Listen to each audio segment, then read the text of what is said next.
사도행전 4장 13절에서 22절. 하나님과 사람 중 누구의 말을 듣는 것이 옳은가? 그들이 베드로와 요한이 담대하게 말함을 보고 그들을 본래 학문 없는 범인으로 알았다가 이상히 여기며 또 전에 예수와 함께 있던 줄도 알고 또 병 나은 사람이 그들과 함께 서 있는 것을 보고 비난할 말이 없는지라 명하여 공회에서 나가라 하고 서로 의논하여 이르되 이 사람들을 어떻게 할까? 그들로 말미암아 유명한 표적 나타난 것이 예루살렘에 사는 모든 사람에게 알려졌으니 우리도 부인할 수 없는지라. 이것이 민간에 더 퍼지지 못하게 그들을 위협하여 이후에는 이 이름으로 아무에게도 말하지 말게 하자 하고 그들을 불러 경고하여 도무지 예수의 이름으로 말하지도 말고 가르치지도 말라 하니 베드로와 요한이 대답하여 이르되 하나님 앞에서 너희의 말을 듣는 것이 하나님의 말씀을 듣는 것보다 옳은가 판단하라. 우리는 보고 들은 것을 말하지 아니할 수 없다 하니 관리들이 백성들 때문에 그들을 어떻게 처벌할지 방법을 찾지 못하고 다시 위협하여 놓아주었으니 이는 모든 사람이 그 된 일을 보고 하나님께 영광을 돌림이라. 이 표적으로 병 나은 사람은 40여 세나 되었더라. 아멘. 오늘 주제, 타협안을 내놓는 공회원들, 그리고 하나님과 사람 중 누구의 말을 듣는 것이 옳은가? 13절에서 18절, 타협안을 내놓는 공회원들. 사도들을 해하려고 모인 자들이 공회의원들이죠. 베드로와 요한이 담대하게 말하는 것을 보고 이렇게 얘기하는 겁니다. 저들은 본래 학문 없는 무식한 자들이고 예수와 함께 있던 자들이 아닌가 하면서 놀라며 이상히 여겼습니다. 그러나 병 나은 사람이 사도들과 함께 서 있는 것을 보고 사도들을 비난할 수가 없었습니다. 왜? 증인이잖아요. 복음 증거는 성령의 능력으로 하는 것이지 학문이나 교리로 하는 것은 아닙니다. 사도들이 학문이 없다고 무시하면 안 되죠. 왜? 성령의 능력으로 지금 하고 있는데요. 병 나은 사람이 증인으로 서 있으니 어찌할 수 없었던 종교 지도자들은 사도들을 공회에서 나가게 한 후 의논을 합니다. 이렇게 합니다. 그들로 말미암아 유명한 표적 나타난 것이 예루살렘에 사는 모든 사람에게 알려졌으니 우리도 부인할 수 없는 일이다. 자, 주목할 것은요. 이 사람들 다 하나님을 믿는다는 사람들이잖아요. 말씀도 알잖아요. 그러니까 뭐라 그러냐면은 표적. 표적은 아무나 쓰는 그런 용어가 아니거든요. 하나님이 약속하신 것을 나타내는 게 표적이거든요. 그걸 알아요. 예. 그럼 알면 다른 사람 같이 회개하고 돌아오면 되잖아요. 그런데 어떻게 해요? 이것이 민간에 더 퍼지지 못하게 그들을 위협하여 이후에는 예수의 이름으로 아무에게도 말하지 말게 하자.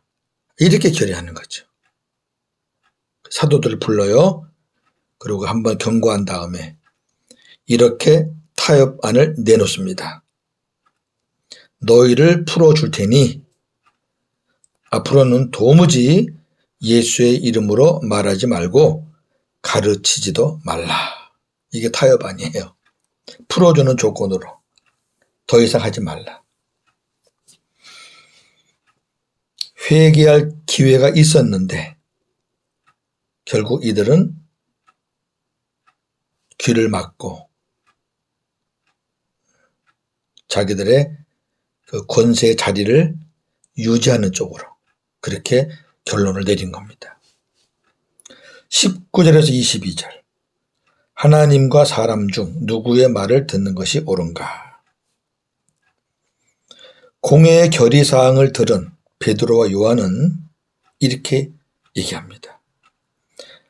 하나님 앞에서 너희의 말을 듣는 것이 하나님의 말씀을 듣는 것보다 옳은가 판단하라.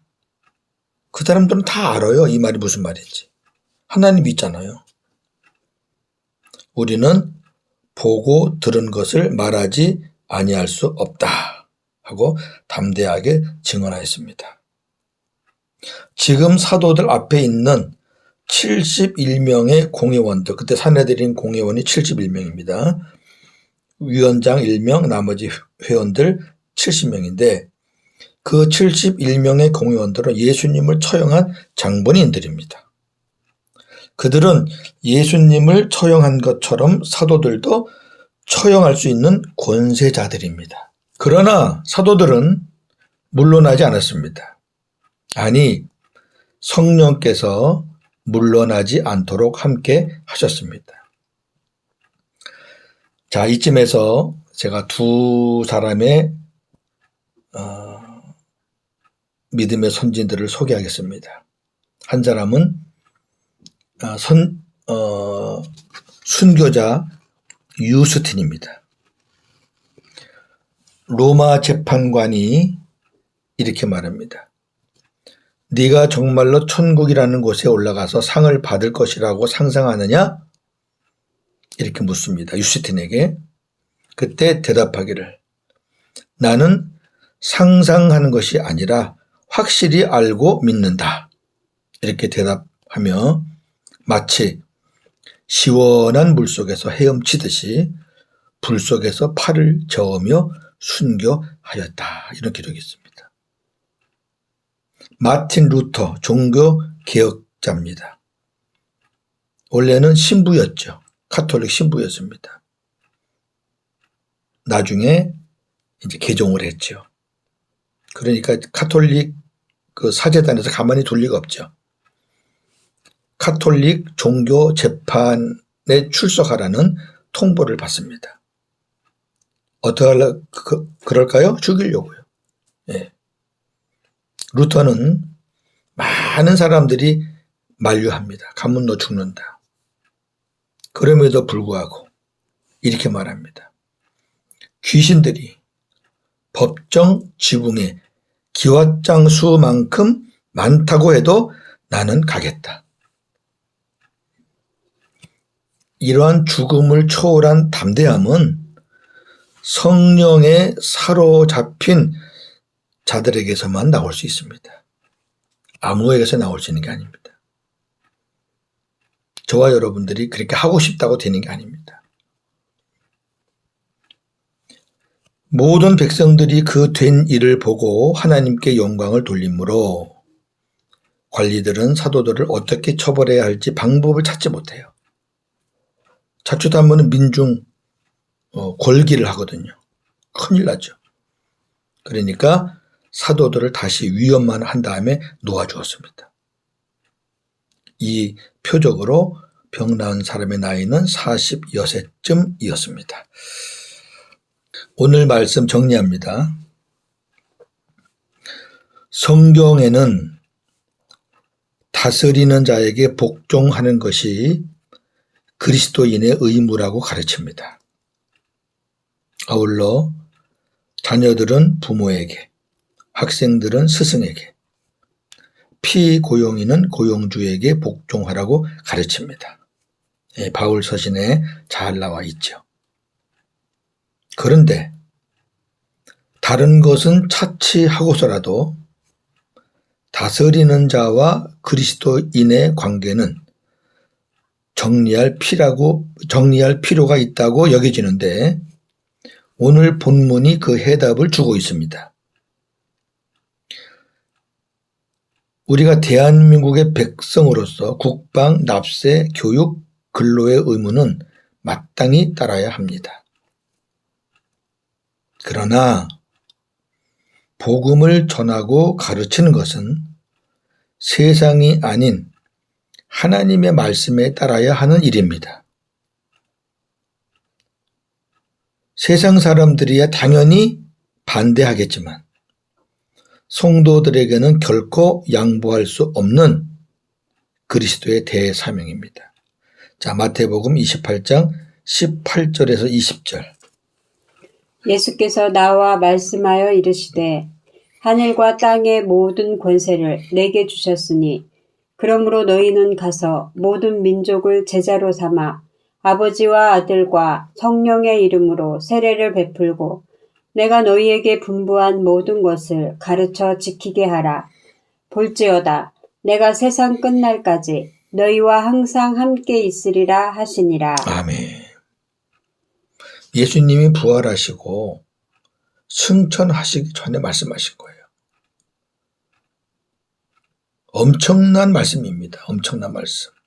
이 말씀이 마태복음의 제일 마지막에 있는 말씀이에요. 하늘 아래 어떤 권위라도 그리스도인들에게 기도하지 마라, 복음 전하지 마라, 말씀 가르치지 마라, 예배 드리지 말라고 명한다면 그리스도인들은 이 명령에 불복종할 수 있습니다.